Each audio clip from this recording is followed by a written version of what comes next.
Í mat og menningu í kvöld höldum við áfram mannlífsrannsóknum okkar í Eyjum og með í för grillið okkar, glænýr Massey Ferguson sem við ætlum að vígja í þættinum. Við ætlum líka að heimsækja Gerðisbraut 10 sem týndist í rúm 40 ár, en við byrjum á veitingastaðnum Einsa kalda hjá matreiðslumeistaranum Einari Birni Árnasyni.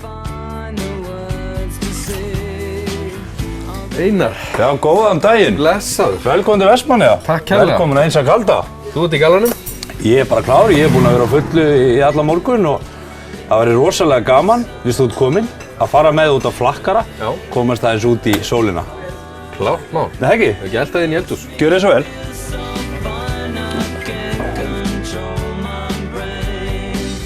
Þegar okkur bara garði var Einar nýbúinn að skipta matseðil og fáum við þann heiður að smakka nokkra glænýja rétti. En ásamt því að reka veitingastaðinn á Hótel Vestmannaeyjum rekur Einar veisluþjónustu, þar sem hann eldar líka hádegismat fyrir yngstu vestmannaeyingana sem sitja á skólabekk.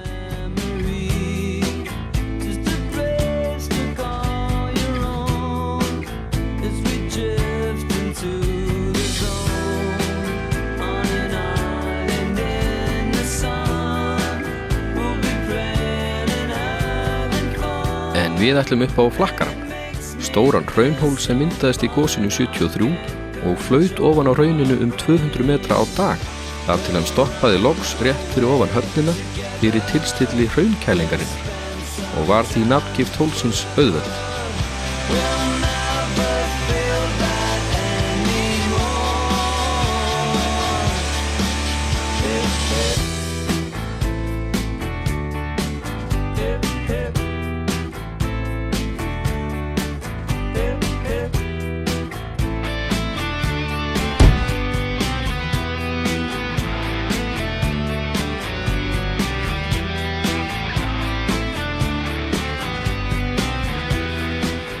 Einar, ég er búinn að borða víða Já. og út allan heim og heimsins flottustu veitingastöðum. Það er eiginlega ekkert sem að toppar þetta. Nei, þetta er uppáhaldsstaðurinn minn hérna. Já. Þegar ég verð ríkur, þá ætla ég að setja upp veitingastæðina. Þú getur kallað þetta bara borð 52. Nákvæmlega. Selur þetta. Já, þetta er æðislegur staður í sumartíman. Ég kem ekki hérna. Þetta er alveg magna útsýni. Þetta er eiginlega ótrúlegt. Þetta er flattilt.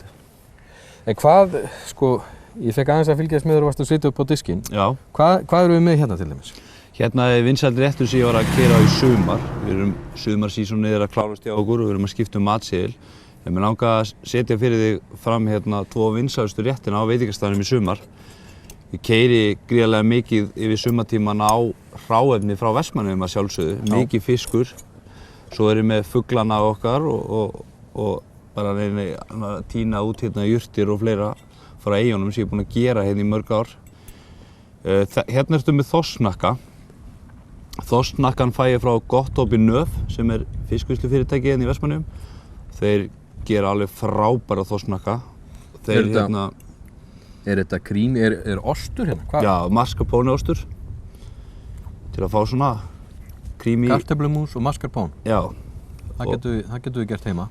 Það getum við gert heima og ég reynir svolítið að leggja upp með í minni matreiðslu á veitingastaðnum að vera með svona, það er fyrst og fremst ferskt hráefni og svo góð brauð að sjálfsögðu. Það er hérna... Hérna er ég með tómatsalsa. Sýran í tómatunum, osturinn og kremið í músinni og frábær hnakkinn. Hann fellur alveg í svona flögur. Alveg bara glænýr. Pínulítið glær. Við setjum hann í pækil klukkutíma til að herpa hann aðeins saman. Svo erum við með basil pesto ofan á honum og svo erum við með svona sýrt mango ofan á. Svona sætt súrt. Já, þetta er æðisleg blanda. Þetta bráðnar alveg upp í manni. Ég hef oft sagt þér að við erum að elda að passa upp á 3 hluti. Já. Saltið, sýruna og sætuna. Akkurat. Þessin er 3. Það er búið að hlæja mér oft fyrir þetta. Já, hérna er allt sem ég óska mér í fullkomlega rétt. Kannski erum við bara svipari kynslóð með það. Við hugsum eins í þessu. Já. En hér er dásamlega... Já, ég er afar stoltur af þessu rétti. Þetta er bara list. Það öskrar á mann sumarið hérna. Algjörlega. Hann er fallegur þessi.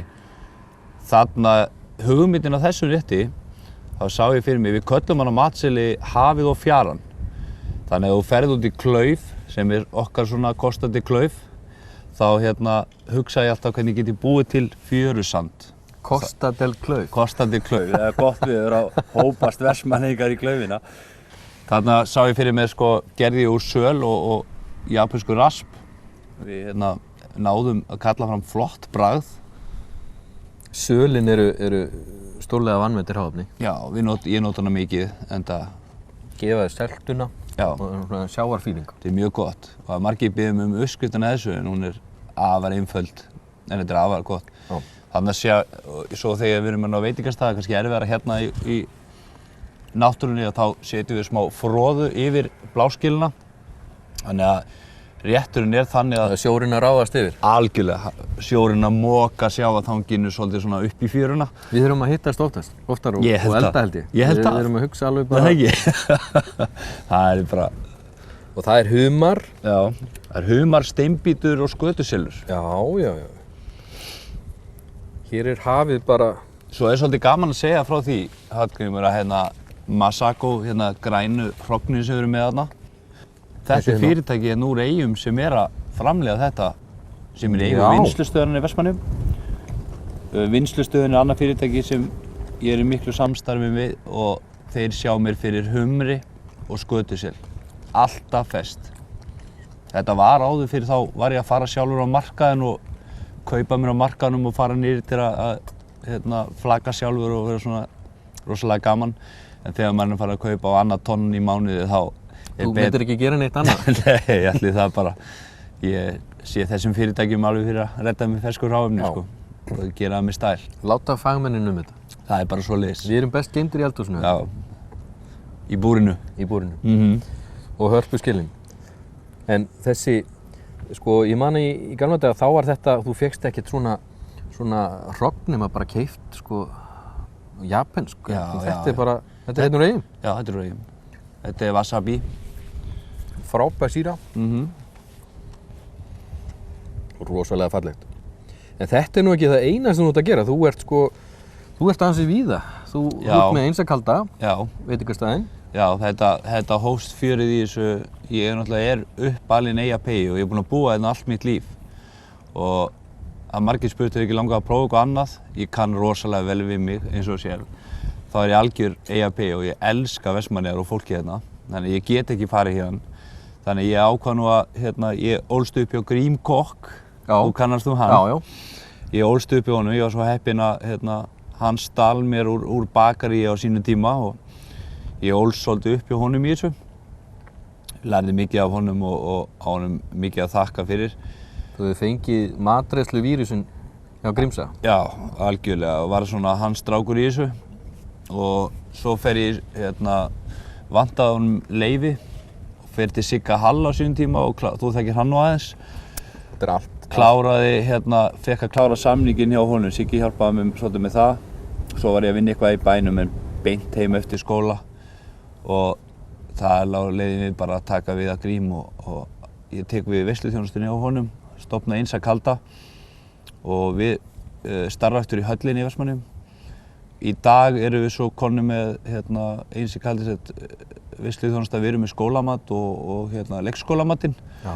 Það er svona sem heldur okkur á lífi yfir veturinn. Ég er búinn að byggja það svolítið upp og það er orðið mikið stemning. Einsakaldi er svona fígúra í bænum. Maður kemur í verslun og þá kallar krakkinn á foreldrarna og segir mamma, einsakaldi er þarna. Það getur nú verið handagangur í öskjunni. Hvað eru nú margir litli munnar í skóla?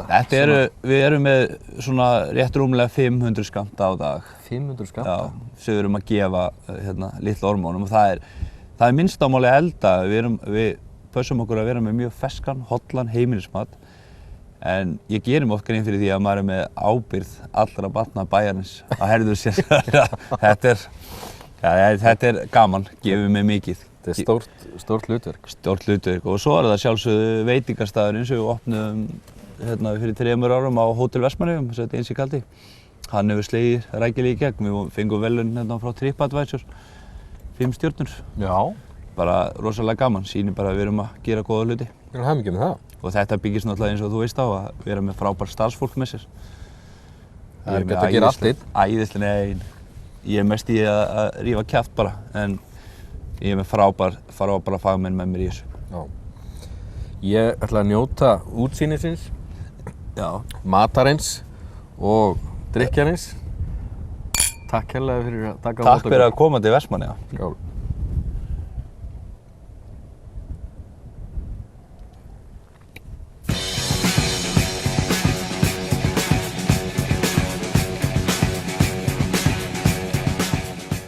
Við erum búnir að kaupa kol og allt sem til þarf í gott grill og því undirbúningur að næstu veislu í Eyjum hafinn. En áður en við borðum meira ætlum við að heimsækja Gerðisbraut 10 sem grafið var í ösku í rúm 40 ár og er orðið áhrifamikill miðpunktur eldheima. Glæsilegs gossafs Eyjamanna sem opnað var nýlega og miðlar fróðleik eldgosið í Eyjum 1973 sem án efa telst til stærstu náttúruhamfara Íslandssögunnar.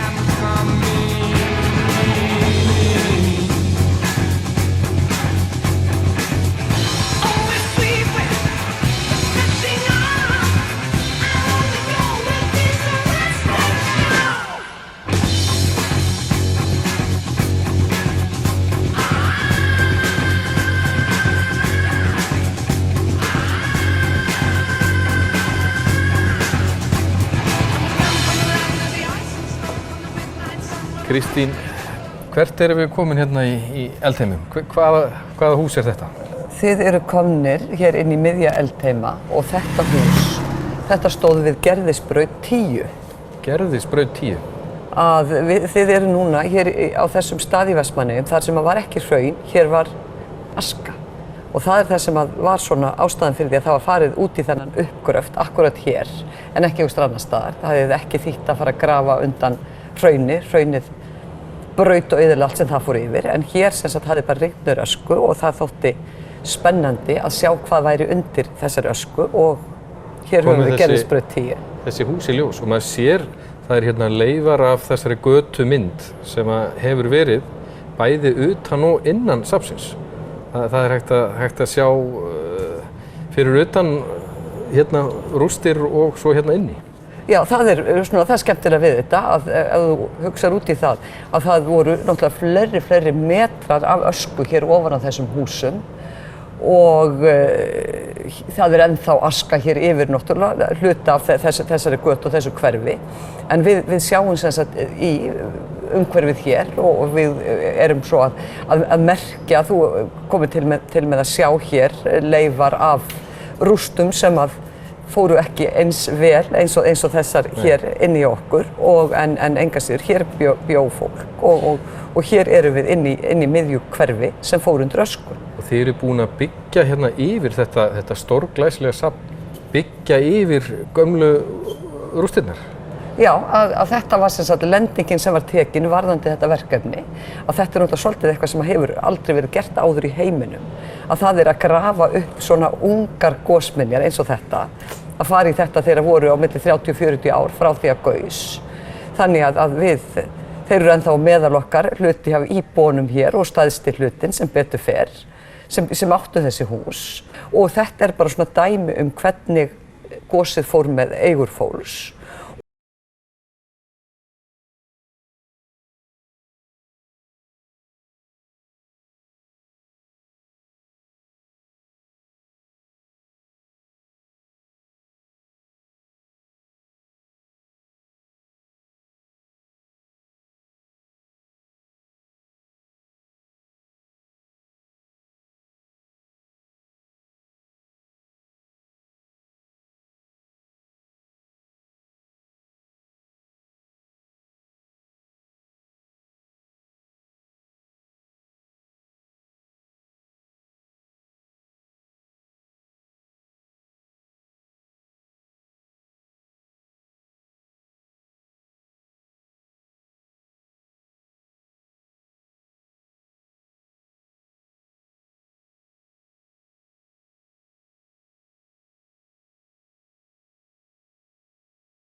Örlaríku nótt við sem að vorum hér í Vestmannaeyjum þá og ef þú hugsar út í að björgunarsveitirnar sem voru hér í gosinu, þetta var það sem að þeir sofnuðu við og vöknuðu við.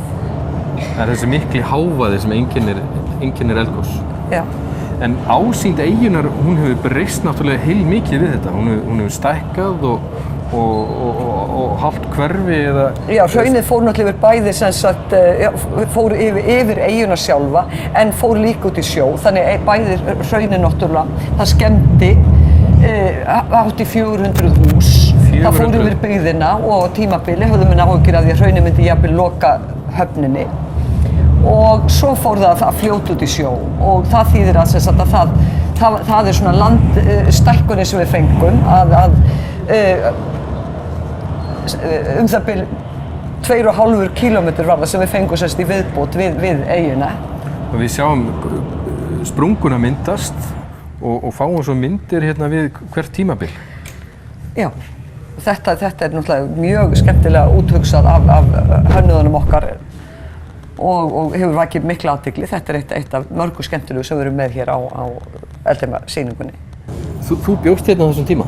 Já, ég var svona krakki, unglingur og heima hjá bara mínu fólki þarna nóttina og pabbi vakti okkur, mig og bræður mína þarna nóttina til þess að hérna... Manstu vel eftir þessu? Já, þetta mann var alltaf mjög vel eftir þessu. Varstu hrædd? Manstu eftir hræðslu?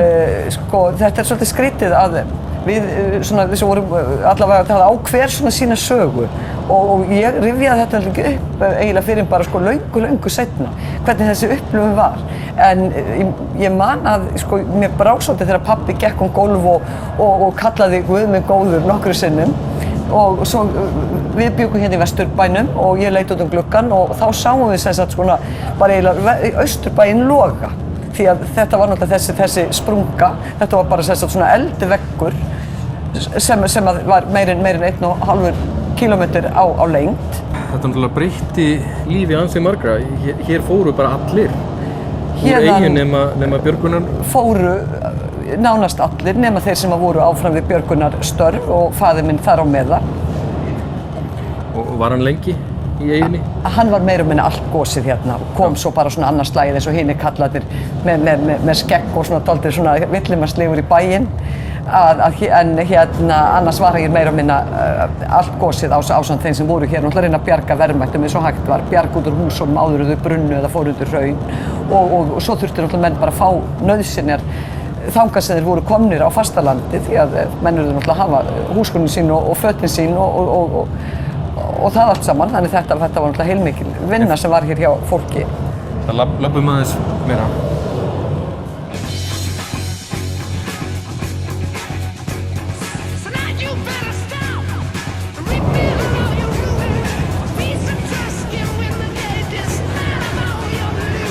Hér erum við, Kristín, komin að myndinni sem við horfum á að voru 300 manns eftir í eyjunni. Þetta er svolítið skemmtileg mynd að hún svona segir aðeins frá hversu miklir fólksflutningar þetta urðu. Þetta er náttúrulega svona staðstu svona flutningar í Íslandssögunni alveg örugglega. Að hér bjuggu rúmlega 5.300 manns þeirra gaus og það er semst talið þarna niður hvernig bara það yfirgáfu nánast allir eyjuna þessa nótt morgunin bara svona, hvað ég segja svona, þegar leið á morgunin næsta dag að þá voru allir farnir nema eitthvað í kringum 300 sem voru í björgunarsveitunum sem voru hér að bjarga verðmætum, meira og minna allt gosið og þetta segir líka frá því að það snéru náttúrulega ekki næstu því allir tilbaka aftur. Nei, af 5.300, hvað setjast margir að eftir? Já, af þessum 5.300 þá komu rúmlega 2.000 aftur tilbaka og þannig að þeir sem búa hér í dag að það eru að hluta til gömlu íbúarnir og svo sem sagt fólk sem hefur valið sér Vestmannaeyjar sem stað til að búa og án þess að eiga endilega rætur hér í Vestmannaeyjum. En í dag hafa eyjarnar ekki náð sínum fyrri fjölda íbúarnir. Við erum í 4.000 og hvað í dag? Í dag eru Vestmannaeyjar 4.300 og dálítið svona góður punktur sem að faðir minn heitinn kom með einmitt varðandi gosið að við vitum náttúrulega hvað við mistum hér af af verðmætum, en eins og hann sagði ofta, eitt af því sem við mistum, sem var líka mjög verðmætt, að það var allt góða fólkið sem ekki kom aftur. En svona safn hefur nú kannski svona vakið blendnar tilfinningar hjá einhverjum. Hvað finnst Eyjamönnum Þetta verkefni alveg frá upphafi hefur náttúrulega vakið blendnar tilfinningar og svona framan að fannst nú ákveðnu fólki að þetta þyrfti ekki að gera. Það væri óþarf að fara að moka eitthvað ofan af þessu. Við höfum alveg fengið nóg af þessari ösku á sínum tíma, en þetta svona smá saman sem sagt datt hér inn sem verkefni sem gæti nú jafnvel bara orðið spennandi fyrir, og Vestmannaeyingar eru voða mikið svona meðvitaður það að við þurfum að hafa hér eitthvað til að laða fólk að Vestmannaeyjum og svona eftir því sem að svona áleið á þetta verkefni fór fólk að sjá að þarna gæti bara verið eitthvað sem að gæti bara verið okkur til framdráttar hér fyrir ferðaþjónustuna, en fólk líka farið að segja að þetta sé nú bara skemmtilegt að eiga þetta fyrir komandi kynslóðir, að bara börn og barnabörn þeirra sem upplifðu gosið geti komið og séð hvernig þær voru þessar hamfarir. Þannig að í dag má segja algjör sátt þetta verkefni. Já. Það líka mikilvægt að muna. Það mikilvægt að muna og fólk sem hafði nú einhvern tíma sagt að þetta ætla ég aldrei að koma, að það nú búið að koma í millitíðinni og hefur alveg sagt okkur að það bara ætli að játa það að það hafi skipt skoðun og sjái tilgang með því að segja þessa sögu og hafa safn eins og þetta. Kristín, þakka kærlega fyrir að segja okkur svo litið frá og innilega til hamingju með þetta stórglæsilega verkefni. Takk kærlega. Já, kæra þakki fyrir að koma og mín var ánægjan að segja ykkur frá og takk fyrir að heimsækja okkur hér. Ég ætla að setja á mig headphone-una og rölda aðeins. Já, heyrðu, ok, bara, heyrðu, þá eru þið bara spyrjið með þér eitthvað sem ykkur vantar.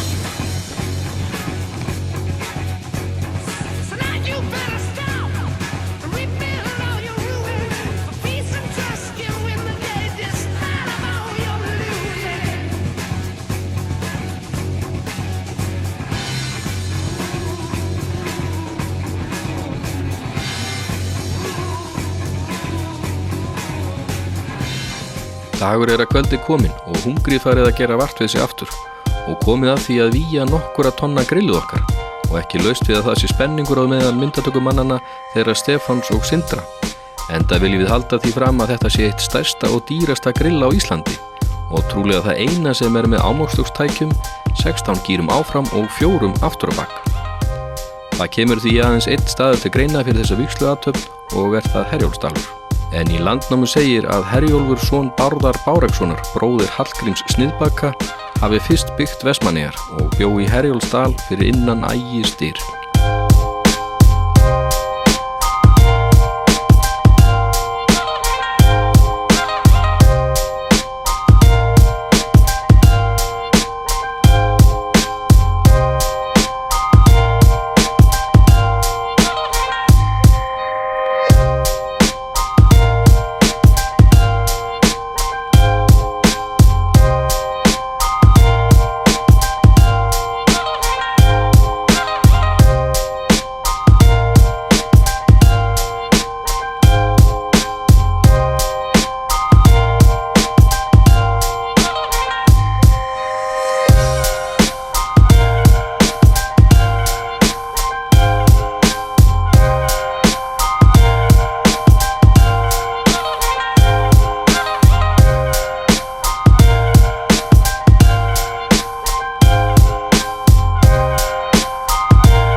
Við þökkum Vestmannaeyingum kærlega fyrir frábæra gestrisni og við munum yfirgefa eyjarnar með trega í hjarta. En áður en við förum skulum við klára eitt.